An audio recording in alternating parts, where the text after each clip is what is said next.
Hey there, how you doing? Charlie Winters here with horse racing selections hey, oh, for Thursday, the 1st of January. I had to double check then. So I'm going to get into it very quickly. So basically, the each way chances I've gone for are horses with chances at bigger prices where I think they are either well handicapped or the fancied runners are vulnerable. I'm going to keep it simple because there isn't long to the first race.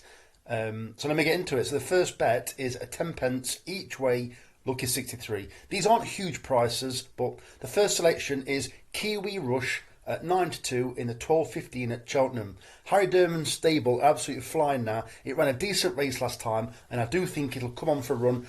And I do believe it was the first time after a wind operation last time, so it should come on for the run. It ran in quite a warm race, and it's got a chance. The next selection is Catate Dory or Catat Dory in the 125 at Cheltenham. Ran a decent race last time, although never really, it got too far behind in the, I never quite sure what the race is called now. It's the one at Newbury early season. And it's one that Denman used to win, and I can't remember what it's called now. It's the one at Newbury, and it ran a decent race, finishing 6th. It got too far behind, made decent progress throughout the race, but then once push came to shove at the critical end with 2 to go, it just stayed on at one pace. I think it's not that strong a race today, and I think 9 to 2, alright, it's not a huge price, but I think it's got a chance. My only issue is it's never really ran a cracking race at Cheltenham. I am normally strong on Cheltenham form, but I'm prepared to give this one a chance based on the colours. It's the Walters Plant Hire and Sam Thomas. He's very good with his chasers, and Walters Plant Hire have got some very good horses. So I think hopefully this one will act at Cheltenham, and fingers crossed for it. The next selection is an interesting one. It's called Spike Jones at 10 to 1 in the 3:10 at Cheltenham. I do think the first couple in the betting are vulnerable. I think it's a wide open race because I could have picked 2 in this race, but I watched the race last time where 2 of these ran against each other. Spike Jones and Pike Road ran against each other. They both travelled pretty well all the way round. Pike Road pressed the leader with 2 to jump. Spike Jones was sat behind, and basically I've gone for the one that finished the race the better, and also Pike Jones, the alternative, or what would have been the alternative, it had a few more runs. I think it was like it had been on the go since September, so it was definitely fit coming to the race. Spike Jones, I believe this was only its second run, although its previous run was a decent run, but I think 2 runs, I think it'll still come on more. And it did finish in front of Pike Road that day, 10 to 1. I think it's a huge price, if I'm being honest. I do think the Drinkwater trainer, I can't think of his first name, is it Paul Drinkwater? But I do think he's a decent trainer with very little ammunition. The next section is also a dead interesting one. I don't know why he's dead interested. A really interesting one is Faithful Guardian in the 3:40 at Cheltenham. This is a national flat race, so I was quite impressed by this last time. In what is a low, the favourite in this race is rated 98 for the Racing Post rating, and the Fergal O'Brien horse is rated 100. This one is also rated something like 91, I think it is. So this horse, it was gelded before its previous run. It ran at Ludlow on a right-handed track, and I think it was just done for a little bit of pace by a horse that had ran before, and also a horse that finished behind it that had won previously. I think the form's strong because those 2 came well clear of the third horse. The third horse was also trained by James Owen, who has also got the favourite in this race today. I think conditions weren't to suit.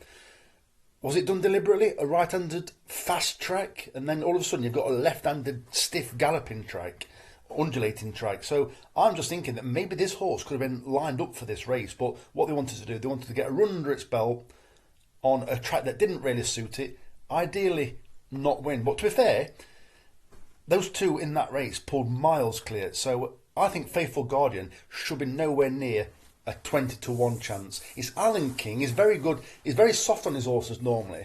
But I think it's very interesting that he's put it into this race. He's had decent. I think with Alan King, his horses always seem to have a chance at Cheltenham. It doesn't seem to send many horses that haven't got chances. They always seem to be targeted for Cheltenham, whatever the quality of the race. And I think Faithful Guardian has got a decent chance. I think 20 to 1's bonkers, if I'm being honest. The next selection is £10 in the 2:30 at Southwell. It's 4-1. So this horse is owned by, I think is it Valmond or Valmont. It was trained by Harry Charlton and it won very well. It's ran very well so far on the all-weather. It's now switched to Joey Ramsden. I've got absolutely no idea why, but I have seen a couple of horses that have actually ran well. He had a big price quite a while back. I think it was 40-1.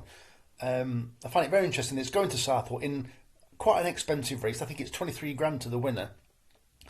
And I think it's got a chance. It comes in good form. So no excuses really, apart from the fact that it's not run at Southwell before, but it's got the style to run well at Southwell. It can run prominently and it can stay on. So I think it's definitely an improving horse. And the next selection, so this is a bit of a risky one really. It's El Gavilan, 11-1 in the 11:49 at Windsor. I find this very interesting, the fact that it's only 11-1 and it's not picked its legs up at all this season. And I don't even know if that's just shortened in price. I know it says 11-1 now. I've got a funny feeling it might have been a little bit bigger than that. So I think it's this. I think the stable is it's one of them double barreled. I think is it Clive Boltby Brooks or something like that. Well, I've just looked at his last 14 days. His stable are actually running well. I don't think there's only been out the first 4 recently. There may have been a pulled up one, but he had a winner last time. And this horse has been out of sorts all this season. It looked as though it were going somewhere last season, running at OK novice hurdles, achieving ratings that were competitive.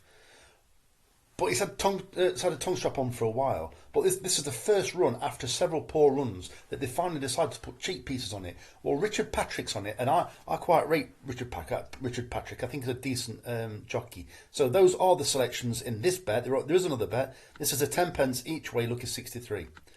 So the next bet is a win bet. So I've gone for a £1 win on all of these. And I've also gone for a 20p win, lucky 31. So the first selection is Pioneer Pete in the 12:20 at Catterick. The second selection is Beat the Edge at 100-30 in the 12:55 at Catterick. This horse won this race last year. I also tipped it last year. No, I didn't. I tipped it in its last run where it was travelling well, didn't find anything. The interesting thing is that they did this last year. It ran something like 7 days ago, or 5 or 7 days ago. It also did that last year. It ran 5 or 7 days ago before it won this race last year. I'm just hoping that race will have brought it on. And it is a poor race, to be honest. The favourite didn't run very well last time.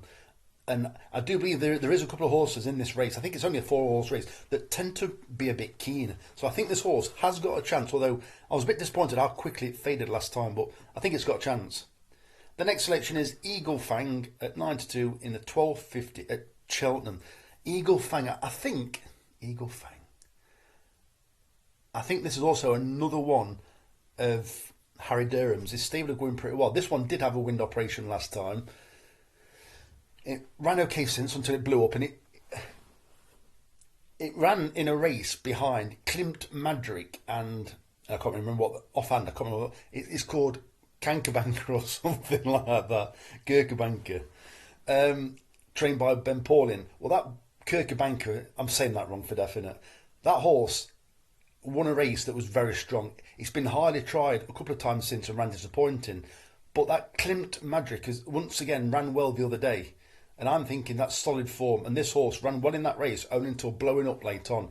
I think it'll come on for that run, and I think it will be hard to beat. Well, I've gone for it. Anyway, it's a 92 chance in. I think it's a 7-runner field.